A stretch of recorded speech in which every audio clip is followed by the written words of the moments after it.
This is NoCap's best work. You obviously haven't listened to anything else besides this project. Rappers have no excuse to put out at least one project, if not two projects a year. Bro, we say it every f***ing video on this channel. Drake does it the best, and it's why he's the best. Why would I not put these out? They're all hits. Well, they're not all hits. Let's stop there. They're not all hits. Top end is great. Yeah, how do you get the top end if you don't have the bottom end? And to me, they just didn't hit. He made $100 million on house arrest in 2023. That's why you drop fucking music.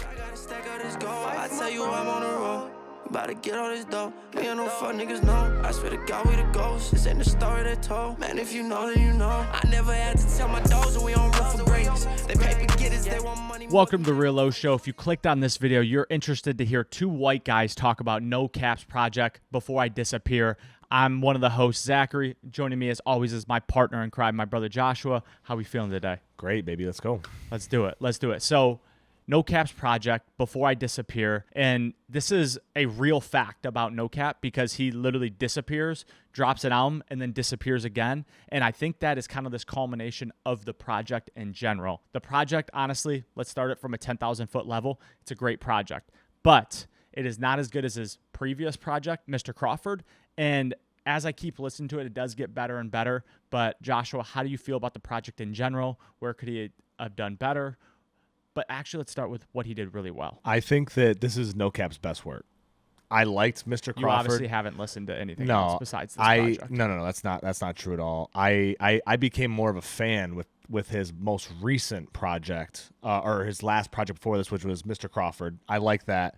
I think this has more of a mainstream pull to it, where his previous albums, I thought that it was just like, it was more like mumble rap. Like, straight up. Disagree. No, I love NoCap. I actually think he's very good. But this album... Well, you're Cap a lot now. This album is actually my favorite NoCap. It has more of a pull where I'm like, he's actually putting you through a whole story here. Everything here has a purpose, has a reasoning for it. His other stuff was just him throwing shit against the wall and being like, oh, this song was good, this song was good, this song was good. I personally think this was like his first complete project. It's hard to disagree with that, honestly. Like, I agree. And like I said, the more I listen to it, the better it gets. But I think you also have to, in a creative aspect, the first couple listens do matter. And I think from a body of work, song to song, Mr. Crawford was better. Now, I think ceiling-wise, 5 years, there's going to be songs in this project that are the reason NoCap is big. But it goes back to the whole theory that we talk about a ton on this channel. He doesn't drop enough music. No, I don't think NoCap drops enough. I don't think that he features on like mainstream artists enough. Like, he needs to go on a song with Baby. That Baby drops on his album. Like, you need some other things that are in your favor. Like, Mr. Crawford opened up last year, or last time he dropped in the first week, which is 28,000. Now, that album also opened up at like 13 or 16. I think it was like 16 on the Billboard 100. So it's like, that just shows that his last album, Mr. Crawford, great. I think there's some actual hits on Mr. Crawford. I think as a full body of work, though, if this is the first album you ever heard of NoCap, you would be like, damn, he's very talented.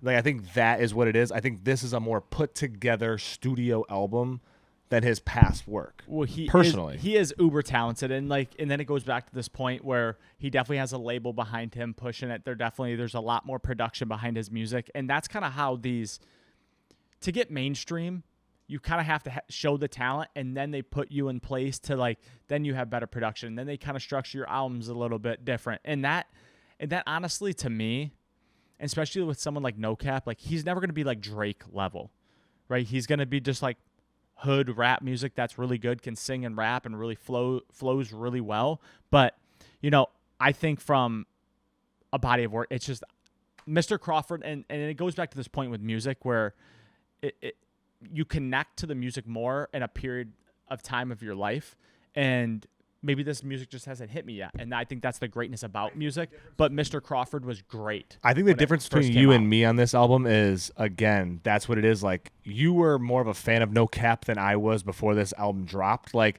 I came into this album with no expectation, being like, this could be a really good album. It could be a bad album. I have no idea. And I think you already kind of went into it with a pre-assumption of like, this is what I want. This is the direction I want him to go. This is the music I want from NoCap. Me, I was like, damn, this is like no skips.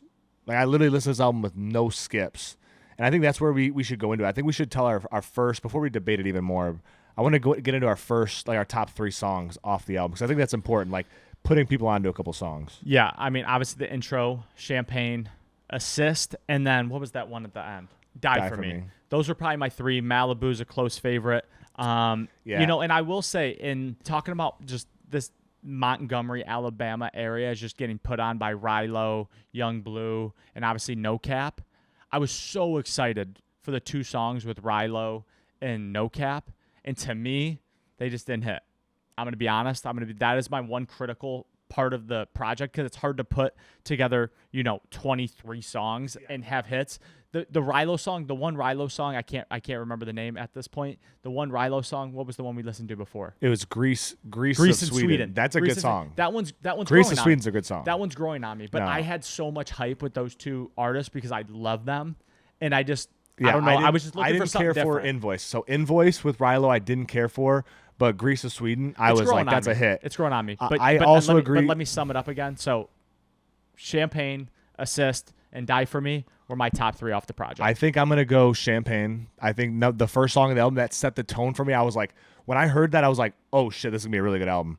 I thought Malibu, definitely a fucking hit. That's some shit. When I heard that, I was like, that is a mainstream. That could be on the radio. Yeah. Another one I thought, this might be a little bit the Ceiling. With Quavo. With Quavo. Good. And I'm going to say it's because Quavo had a great feature. Like that's a great Quavo feature. That's like an OG Quavo feature. And I will say this, I thought this was kind of funny because he has a French Montana feature on here.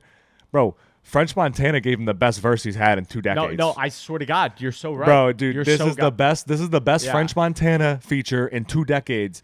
I'm not even fucking on. And again, French Montana's got some hits. I don't want to hate on too much, but like French Montana's got some hits. I mean, French Montana, according to streams, is like top 10 artist. 100%. Like that dude's fucking worth like $100 million because of it. And I will say, honorable mention, Sack Vision. I think it's like the 4th song on the project. Honestly, like the project starts really hot. Off the first listen, I've listened to it about 2.5 times through, and then I've obviously been listening. This is still week 1 too. This is still week 1, so it's less than a week. But I will say that first like 8 songs, I was like, holy shit, it's hot. Then it got a little late, and then obviously towards the end it started to pick up a little bit, which most artists do. But honestly, from top to bottom, it's a good project. I'm not hating, but needs to drop more. And then obviously now he's just gonna disappear, and who knows? To me, like. I'm a big advocate about not dropping a lot of songs. This is a 23 song album from NoCap. That's too many songs, but I will say this is a very, very, very, very good body of work. Like for him to drop this solid of there are 1 or 2 misses on 23 songs. Like truthfully, my honorable mentions were Baby Drake. I thought Baby Drake will be a good one. I like Far From Nigeria. He wrote this about another artist from Nigeria. I forget the guy's name, but I thought that was really good. And again, I liked Grease of Sweden. It's growing on. Rilo and NoCap are obviously, they came up together, so they're going to have a good chemistry. But I thought that was the best one. I also thought Invoice, man, I'm going to be real with you. I thought Invoice, I was like, I listened to it and I was like, I can see why this is like a popular song. It's just not my song. It's just not for me. Yeah, I had a ton of hype around those two projects with those guys. But like I said, Grease of Sweden's growing on me. But honestly, it gets to the point where, I think this could be bigger than Mr. Crawford. And I say this again. I think he has a label pushing it now. 100% he does. 100% he does. But one, this is the #1 hip-hop album on Apple right now, and it's the #2 album on Apple Music right now, only behind Post Malone's F1 Trillion Countries fucking album. So it's like, and no offense, you're not out streaming Post Malone. Yeah, he's got billions of streams. Like, NoCap, his Spotify has been going through this, skying through the roof. He's over 1 million. He's like 1.1 million monthly listeners now. Like, which seems really low. It seems low for him. It seems really low. But they haven't bought the streams like every other artist. Yeah, I mean, listen, I see all these artists that are like, they have 36 million, and I'm like, they couldn't even sell on a tour right now. So I don't know what that means, anything. I think all these #1s are bought. Truthfully, they're all bought. So me personally, I think this is a great piece of work. I wish he would drop more singles. I wish a guy like him would go on more of a feature other than like Rilo Rodriguez. Like, that's cool that they do it together, but like they need to branch out a little bit. Like, I would love to see NoCap on a couple other albums. I would love NoCap to go on a Rod Wave. That'd be a great feature. Roderick needs to bring NoCap on a that could work. I think one person, like, if he wants to stay with the Alabama vibe is Young Blue, because Young Blue is so talented to be able to rap, sing, can play instruments, and I think him going on a little bit of a slower thing and trying to show more talent, because when you're on like a rap beat, you can kind of like hide your talent a little bit because of the beat, people aren't really paying attention. But when you get into those slower songs, it's why I love Rod Wave, because that motherfucker's like singing. Young Blue is singing, and if you get on one of those projects, it's like, how can you flow through and find your pocket within that? I would love to see NoCap do that, but then it goes down to the point that I've said 9 times on the project. Now he's going to disappear for a year, and then it's like, then you have to come up. And it's like, when you're not dropping a lot, and then you drop, especially when you're like an emerging artist, because NoCap is emerging. Like, the average person has no idea who the fuck NoCap is, 100%. Unless you're in rap music. Like, if he's only streaming 1 million songs, obviously a lot of them are bought. We don't need to get into that. God, it's like the 9th time I've hit the microphone today. I'm using my hands a lot. But anyways, all these artists are buying streams, and obviously he's not. If he's only at 1 million, that seems super low. But you have to be dropping more. And one thing he doesn't do, he's really not on social media either. Yeah, that's a real kicker. Like, I understand that like a lot of these artists don't want to be content creators. I 100% get it. But it's like, at the end of the day, bro, you just need a fucking camera guy and an editor and let them just do shit all day with your songs. Like, it's just music, but it's just you in the fucking studio filming it and putting out more music, because these guys are constantly in the studio. Like, if he just dropped 23 songs, that means he made fucking 400. Like, There's literally. no way they're making that many songs. Bro, they are. They're in way. there. Dude, they're in the studio every day making 3-4 songs, because all it is a producer's giving them beats. They're fucking rapping over it. Next, wrap it over, next, and it's just a minute of it. I don't think artists that are dropping barely anything are in the studio every day. Because what are they doing then?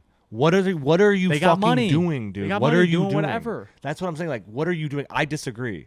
I think these artists, like a guy like NoCap, has too much talent, too much skill for him not to be in the studio. Like, I listen to him and I'm like, why is he not dropping more? Because it's all insecurity, label. I don't know.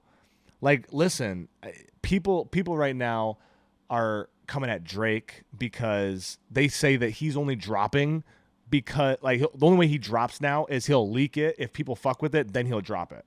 That's the only thing he does now. That's what they're saying. I disagree with that. But it's almost like a great way to see what it is. But I think part of creation is putting things out there that you don't know that are going to get the review. Maybe it's different. Maybe it's not. You know, it's so different with like content creation, as we know. It's like, you put out. If it flops, who gives a fuck? If it's great, who gives a fuck, right? And music is so, and I obviously I think making music is a lot harder than making content, for sure, in a lot of ways, because you got to rap over beats. The creativity can't do the same thing over and over, and especially when something pops. Everybody wants the project, so it's hard to like stack 23 songs and make people listen to it. Fully agree. But I think music needs to take on the content creation way and like, bro, drop songs. Teasing is a great way to do it. Bro, we say it every fucking video on this channel.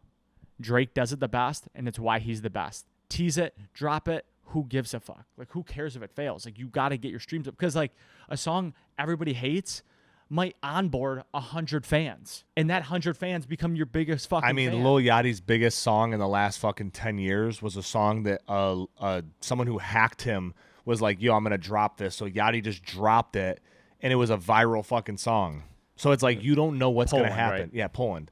So it's like, you don't know what's going to work. You don't know what's going to be good. Like, your inner circle can be like, that's a good song, and, you know, you can have it like that, but you need to put shit out. You need to experiment, and the best thing artists can do is put singles out. Like, I don't know a label on this earth that's going to restrict their artists from putting a single out. It makes no sense. Yeah, because it doesn't go towards the deal. It doesn't go towards their deal, and maybe that's why he doesn't want to put singles out, because he's like, fuck that. I'm only putting music out that's for the album. Because he did drop singles. They just were on the album. But that's not dropping singles. Technically, it is. I disagree. It's a single for the album. It's like hype. It's like a fucking sizzle reel. Yeah, exactly. Yeah, but that it's still in the fucking project. Like Yeah. if I want that song on my Apple Music, I have to download the fucking album. Listen, I think rappers have no excuse, and I mean rappers have no excuse to put out at least one project, if not 2 projects a year. And I'll say this why. They all have fucking 3-4 producers giving them beats, engineering their songs. They're not fucking Russ making every aspect of it. You're just rapping. Like, be a fucking rapper. You can put it out. Jay-Z would rap on fucking 5-6 songs in 10 minutes. Like, what are we talking about here? Like, there's a difference. I think that people get too many in the weeds. Everyone's getting a little too insecure. They're trying to gatekeep. I disagree with you when you say they didn't. I bet you he made 400 songs for this album, and they picked out 20 of them. I'm not saying full songs, but they rap on a minute. They'll rap for a minute, and then they'll be like, next one. Rap for a minute, on to the next one. Then they'll go back through, and they listen to them like, ooh, that one was hot. Let's go back. Let's go redo this part. Let's engineer this part. Like, that's what it is. You'll just never know how much someone's in the studio. That's what it comes down to. I think you have to be in the studio. That makes no sense. Unless you're like Big Sean, who like literally got out of the studio because he had, $50 million. He was like, fuck this, I'm done. But like these rappers don't have it like that. They're getting $1 million advances and they sold their soul to the devil. Like, you know what I mean? So it's like, that is what it is. You have no choice but to make music. I mean, you just think about where like Drake has talked about people that are actually in the studio, which is Thug and Future. It's like, bro, they're putting out fucking 4 or 5 projects. That's what I'm saying. You want to know a guy again? We'll say and it now, again. And now they do control everything of their music. I completely understand that. Youngboy does that out of like he has 47 kids and he's always No. I disagree. Youngboy is like, I'm in the studio. I make hundreds of songs in a month. Why would I not put these out? They're all hits. Why would you not? It's the La Russell method. Well, they're not all hits. Let's stop there. They're not all hits. They're top not all end hits. Is great, but how do you get the top end if you don't have the bottom end? You know what I mean? I fully agree. But there's a lot of things going on with Youngboy that could be influencing his music decisions, and like he has another court case already. But he is in the studio, Youngboy's in the studio. If anybody made it this far, I'm like the biggest Youngboy fan fucking ever. Yeah, like, ever. So I'm never gonna I'm gonna listen to Youngboy made okay. Listen, this is why you drop music. Youngboy made $100 million on house arrest in 2023.